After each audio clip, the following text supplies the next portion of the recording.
Welcome. Authorization required. Voice recognition authorized. Accessing files.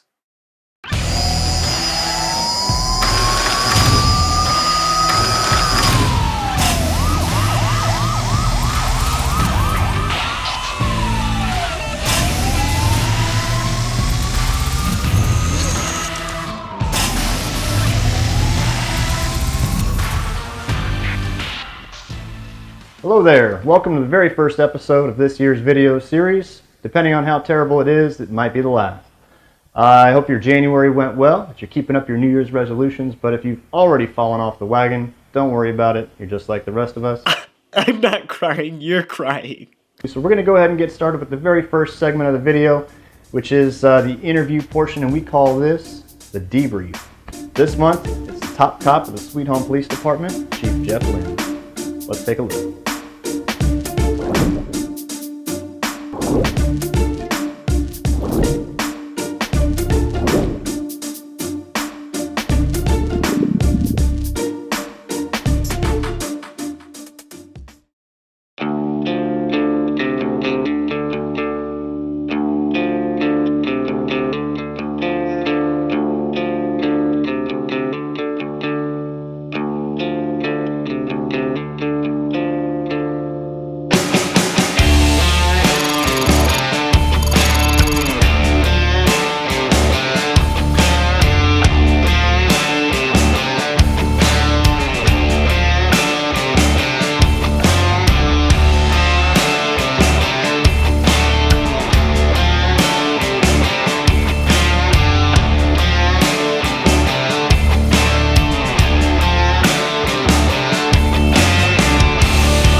Hey Chief, are you there? Yes, I'm here. All right, if you would please go ahead and just start off by telling our viewers about the general responsibilities of the Chief. As the agency head, I'm the ultimate decision maker for the department. I have the hiring authority, the ultimate hiring authority, promotions, firings, which might be relevant to you, Brian, depending on how this video goes. But aside from the hiring and firing of sergeants, I have the responsibility for the budget itself and managing all the different priorities associated with what we try to do for the community.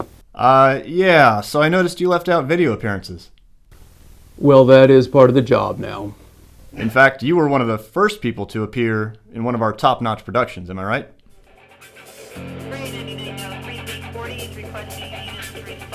Hello, I'm Jeff Lynn with the Sweet Home Police Department. Welcome to your virtual ride-along.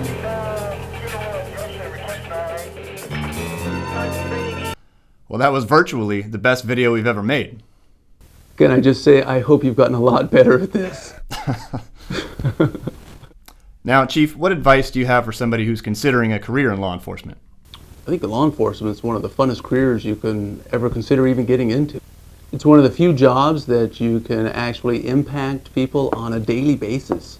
And not only just the people, but an entire community. And help people out and be involved in their lives. Law enforcement, we're a people business. We deal with people. And that's really the sum of it. And so the more experience you have, the more life experience you have, the better able officers are going to be able to deal with individuals, and whether it's a crisis or whatever situation they're in. So I always encourage people to get involved in your community, whether that's through civic organizations or churches or first responders, whatever it may be. Gain those life experiences, and you can be better serve your community. All right, so obviously you have a lot going on, and you mentioned the budget and acquisition of equipment is also a main responsibility of the Chief, is that right? Absolutely. Have you ever given any thought to the acquisition of a new chair?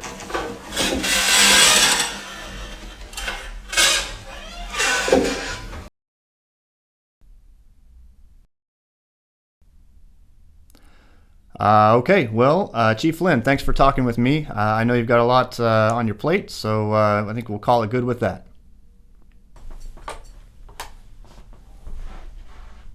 Yeah, hey Chief. Just wanted to say thank you for doing that interview with me. Real quick, a scale of 0 to 10, how fired am I? Mm-hmm. Uh-huh. All right, thanks. Still 40% employed. Yes. Well, I think that means I'm still employed. Either way, we're going to keep on rolling with this video here. My thanks to Chief Lynn for participating in that interview. I had a great time, and it's nice to sit down and pick his brain a little bit there. Well, the music that you're hearing means it's time for us to stop talking about work, and it's time to go off beat.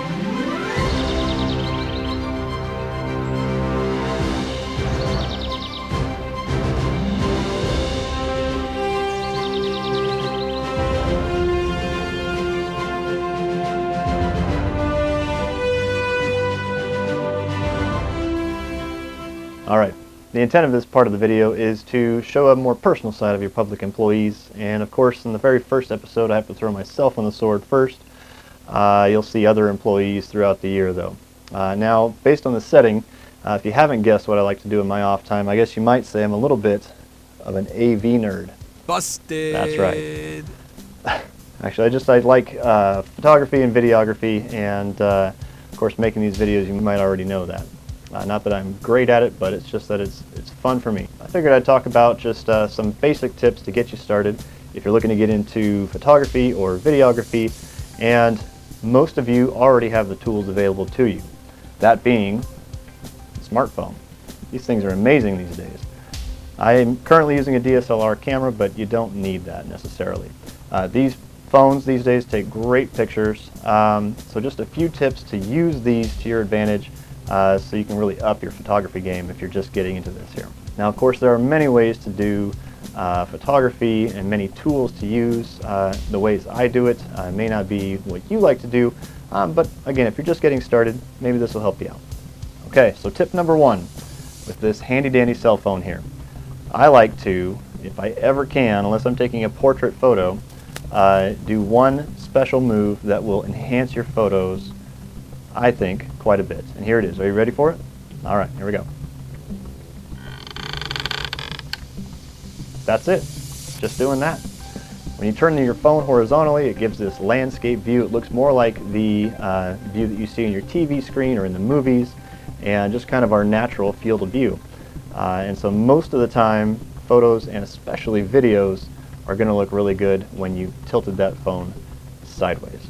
Now, of course, photography is not just meant to be one way, and there are plenty of applications to turn the phone upright into a vertical position. But that's tip number one. Now, tip number two has to do with the actual placement of the subject in your field of view, in the frame, that is. Now, one of the things that can help you out with this is in your phone settings, there's something under the camera that's called, in the iPhones anyways, the grid. If you have an iPhone, it's pretty easy to get to the grid settings for your camera. You just go to your general settings first and then scroll down to where you see camera. We'll tap on that. Under camera, you'll find the composition and grid. Make that green and then go back to your camera. And then right away, you'll see that there are vertical and horizontal lines on the screen which can help you line up your subject just out of that dead center area and make it a little bit more palatable for most people. If you put your subject on one of those lines, especially an intersecting point, it's a great place to start off, really enhancing your photography and making those photos just a little bit better. And tip number three, know your equipment before you get started on an important thing. So if you're going to a wedding or a family event, or you're going to go do some sports photography, don't take a brand new phone or a brand new camera that you have not practiced with. There's nothing more frustrating than messing around with your stuff and touching buttons and things like that and not getting the shot, not getting the video that you wanted. That can be just darn near the worst thing for a photographer or videographer. Know your gear up front, practice with it in advance. If you get something new, take some time to get yourself familiarized with what you're using, and then go out and do that important shoot, that important video, and you'll find that the chances of you getting what you want are quite a bit higher. Okay, that's all I've got for you guys, just those three basic tips. take your cell phone, turn it sideways, move your subject off onto the thirds, just out of that dead center area, and know your equipment before you get started. And that should help you get out there and get the shot and the video that you want. By all means, I'm no expert at this, and if you guys have other ideas, please leave the comments. I like to learn, especially when it comes to photography and videography, constantly looking for new content to learn.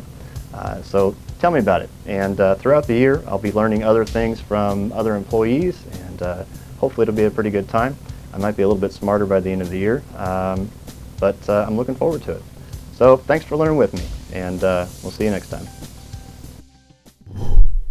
Alright, so as you may have noticed, the goal of the off-duty segment is to take someone from the police department and have them teach something, just a little bit about something that they are either good at or passionate about. None of us are experts in these things, I guarantee you that.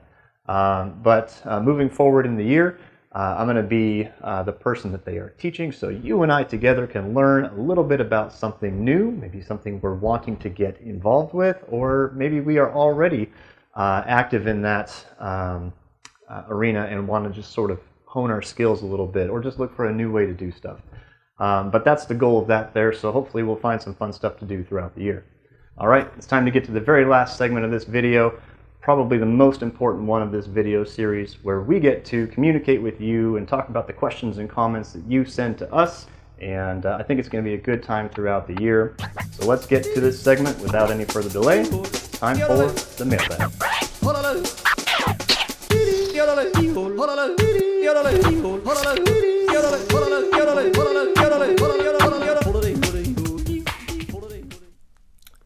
Was that yodel hip-hop? Is that a thing? I don't know. Anyway, welcome to the mailbag.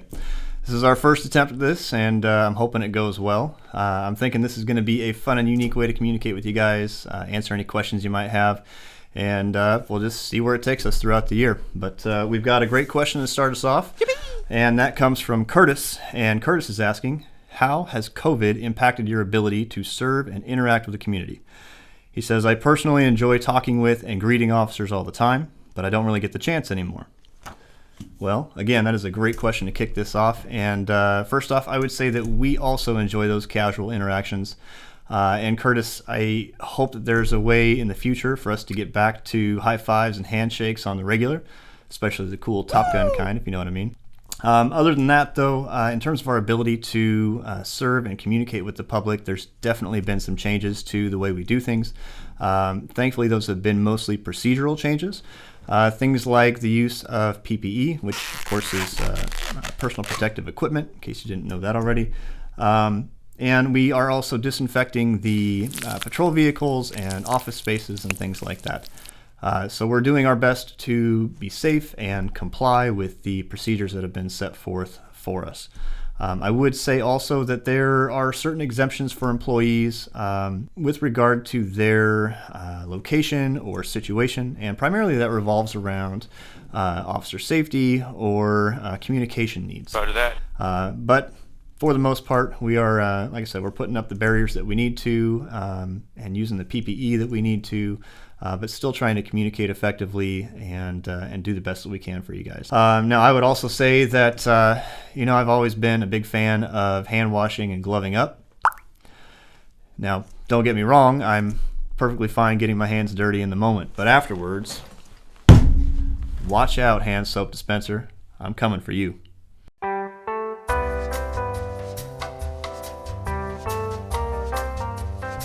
So basically, I would say that we're working through these challenges just like everybody else, just like you are, to still provide the best possible service that we can. We're hopeful, we're optimistic that in the future, things will get better for everybody. Curtis, I want to say thank you for sending in such a great question, and we look forward to all the other stuff that you guys have for us. We'll see you next month, and until then, Air 5. Well, that's about all the time we have for this video. It's been a great time for me. I hope you guys have enjoyed it as well. Before we go, I have one question to ask you though. If you see a theft at an Apple store, does that make you an eyewitness? Who doesn't like dad jokes? Of course you do. Don't worry, there's plenty more where that came from. Alright, don't forget to send in your questions and your comments for the next month's video to mailbag@sweethomor.gov. That's mailbag@sweethomor.gov.